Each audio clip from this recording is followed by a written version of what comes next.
Because if we have a liberal government, they will not change. They are fundamentally set in this idea of progress without regress.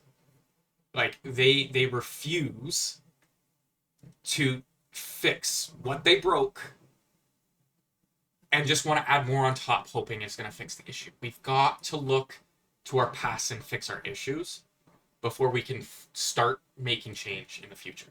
Clarity, this insight to talk to you, to really explain my experiences, what I see in the Canadian landscape, and give it from my perspective, because I think a lot of people don't understand how Canada works, how our government works, and it's not just like the United States where our prime minister just has the say to do whatever the hell they want. And it really comes down to, like, it's pissing me off because no matter who the leader is, they can't just do whatever they say. They can't write an order and it just be done. Because that's not how our politics work.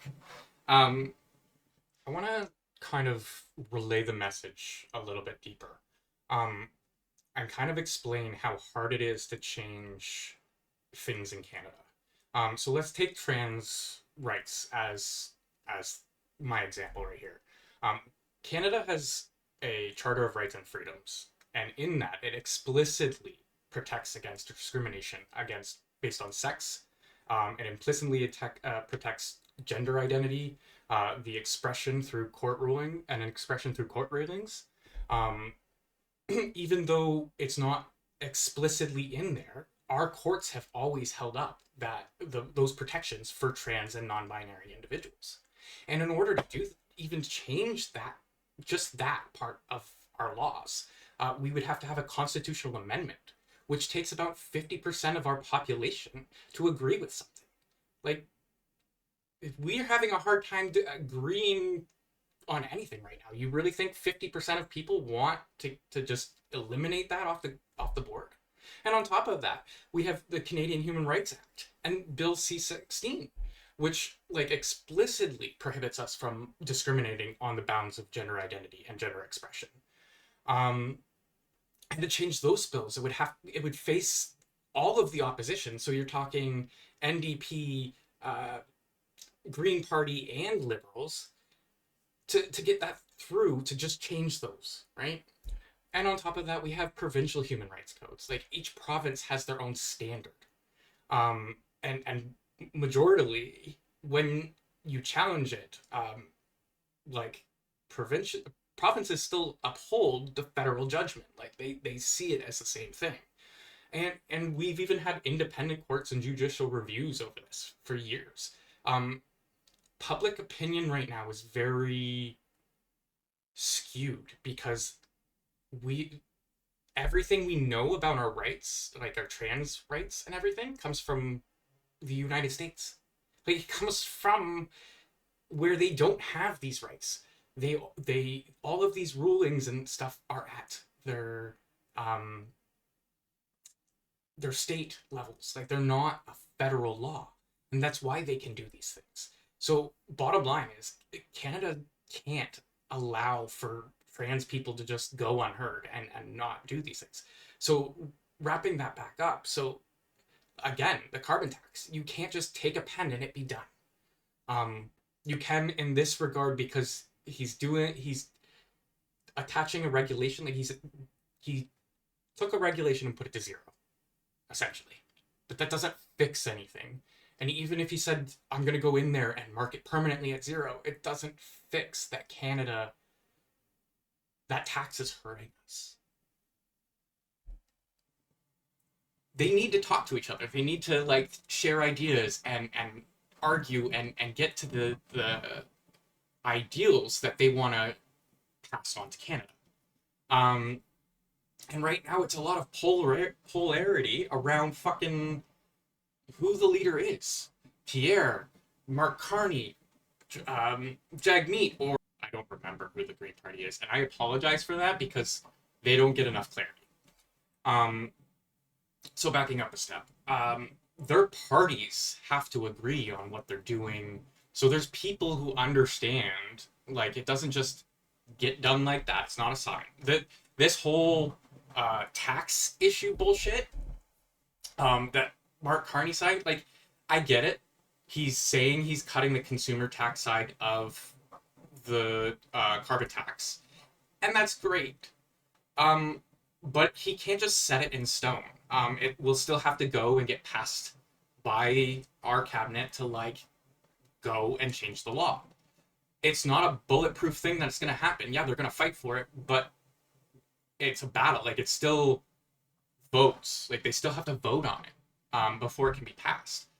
On top of that, removing the consumer side is great, but the industry side is also what we pay for.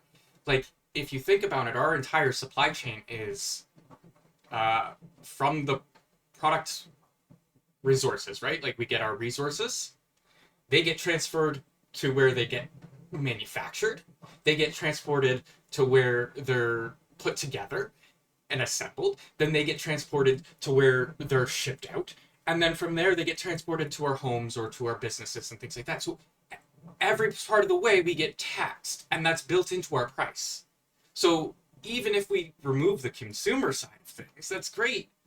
We still have 30 to 40% on the industrial side, which still fucks us over. Still makes our groceries expensive, still makes our cars expensive, still makes our housings expensive. It doesn't fix the issue. Like, this is where the PC has a good idea of axing the tax entirely, and I get it. I want to support climate change, but there are better ways that the government can do it than just forking over money. I get it, it's an offset, but there are better ways to do this, and I think, like, hurting our economy, hurting the industries, and hurting our business development, especially right now when the US has this restriction on us, right? Like, the tariff, the insanity that's going down south of our border right now is just nuts, but it doesn't apply to us. We've restricted ourselves to this situation because at the time it seemed like the solution. This was our way. And this kind of goes back into my experience of government is we have too many layers. It's a giant game of telephone. I worked as a programmer. I was building services for the Ontario public. We had direct line of communication. We were special because we had direct line of communication to our users, to global public, to get their insight on how they would use the site, on how they would build it, make it better, how we can make it better for them, make it more usable for not just the business side of things, but also the public side of things. We had the ability to really make what Ontario wanted. You know what I mean? Because we had buy-in from everybody. But there was so much fight back on and so many layers. And in the government, when you're working on something and you have a pressing issue, like, hey, like, we can't do this because for whatever reason, it might violate rights or it's not technically possible. And these have to be relayed up. But it's a game of fucking telephone. So I say, this product doesn't work this way. We can't use it this way. As an expert in the field, right? I'm telling my manager, hey, we can't do this. It's not possible.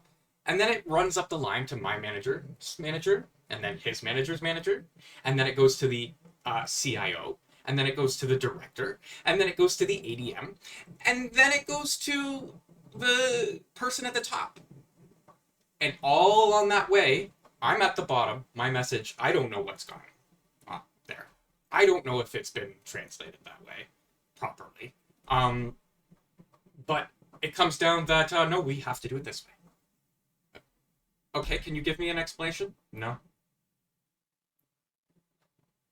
Funny how we want to build this new way of building things, but yet our processes are so caked in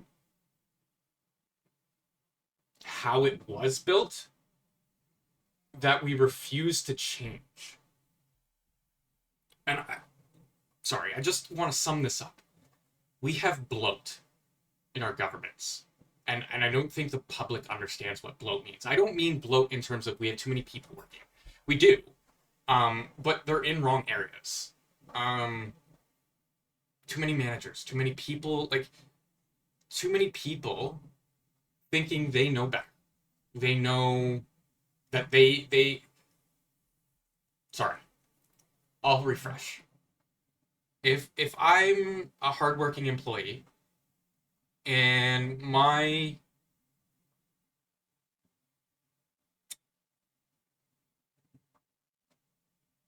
how do I phrase this? I'm a hardworking employee.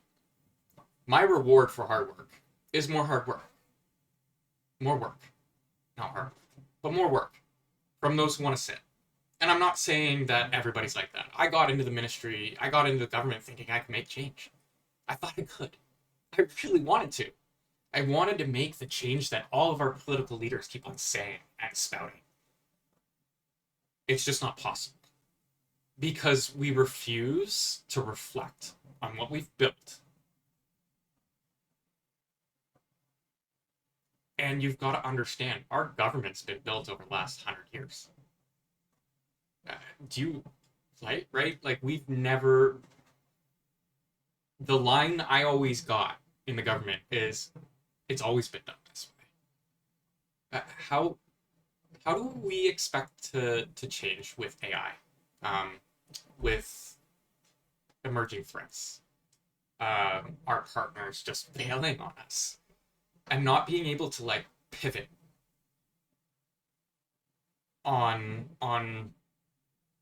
issues, on ideas. Right now, I get that the idea around trans issues and the LGBT community is a big thing. But people are about to lose their fucking jobs, guys. And I'm not saying that because I support you. I love that community. I support you. But we're actually looking at a recession, a depression, losing jobs, death, lots of death, because people want a war. It's 2025, people. Do we really need to fight for fucking territory? We live in abundance. We just don't act like it. Because our lines, our infrastructure, everything is built, but we refuse to go back and take from those learned actions. We built infrastructure. We have Wi-Fi. We have internet across the country. We have internet in space, for fucking sakes. This technology is fucking huge. But yet, we can't use it. Because of policy. So, I'll give you another story right here. I moved out to Newfoundland, and I just recently found out that hunting's still a means of fucking survival out here, people. Do you get that? They need to own a gun to live. In Canada. Do you know the price of a grocery item, a basic grocery item up in Nunavut? Talking a loaf of bread, not a loaf of bread because they can make it out there, but we're talking baby formula. What is it, $30 here? You're talking $100, $130 up in Nunavut. How is that possible?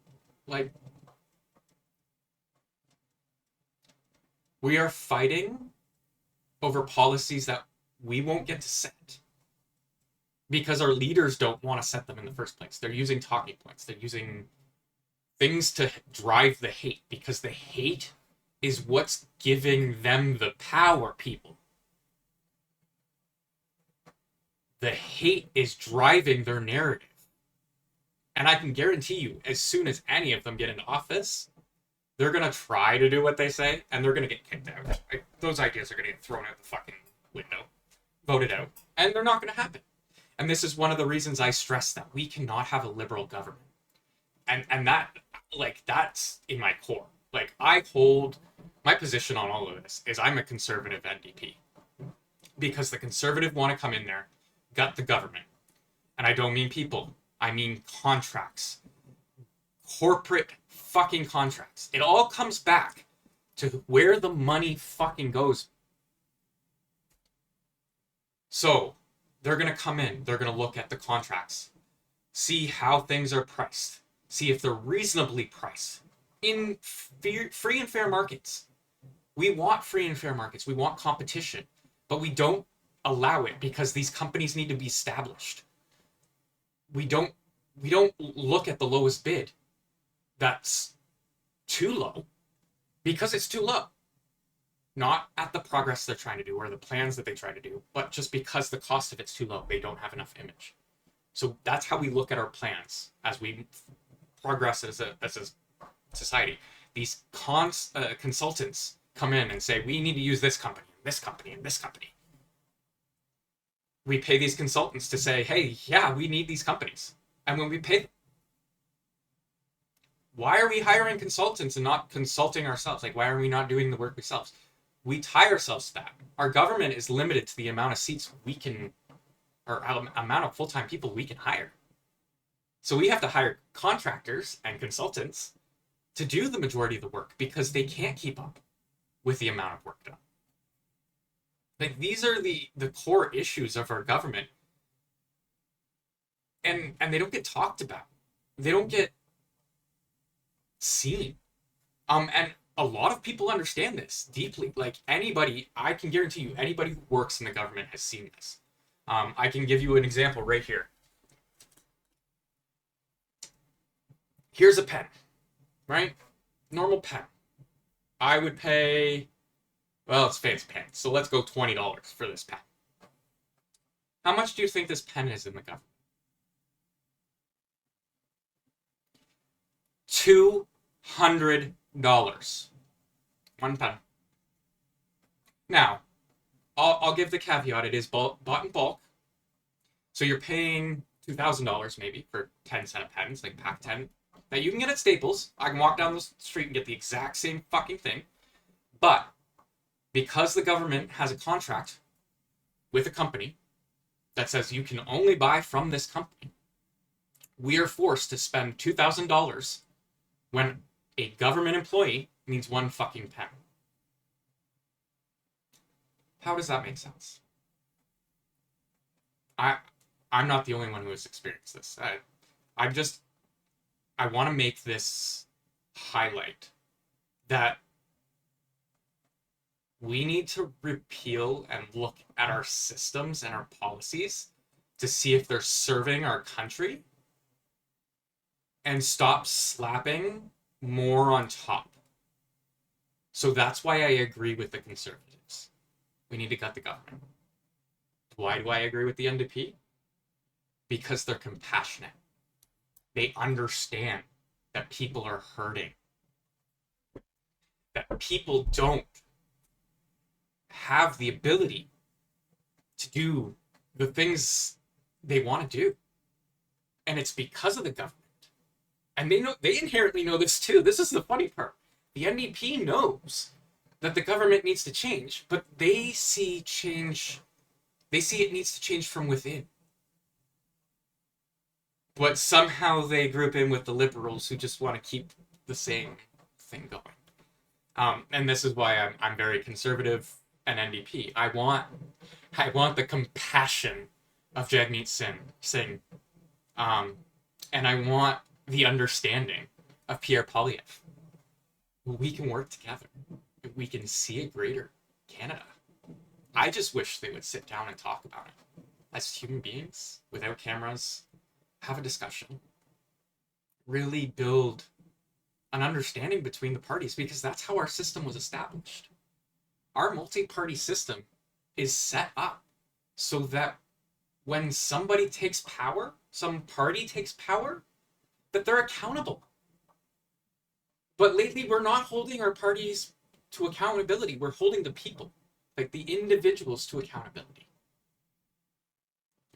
Our parties are supposed to work in opposition in terms of devil's advocate. They are supposed to help move and create progress. They really are. But they're supposed to do it as the devil's advocate. Say, hey, this doesn't make sense for these reasons. We're supposed to be perspective-based government. Hey, the majority perspective is this, but the minority perspective is this. Can there be an agreement? Can we come to common ground? This is all I want to teach people. This is all I want to like bring to people. I really think people just need to talk to understand each other, and we're pitted at each other because of political preferences. So I'm coming out here loud and free. I am conservative NDP, and if you want to come after me, come after me, because this is my message. This is how I tell you what's wrong with our country and highlight how we can fix it. Because I love us. I love our country. And I'd love to share the story with everybody that I see, the Canada that I can see. We can strive. We can be there. We can progress. We can show the world a better way. Thank you.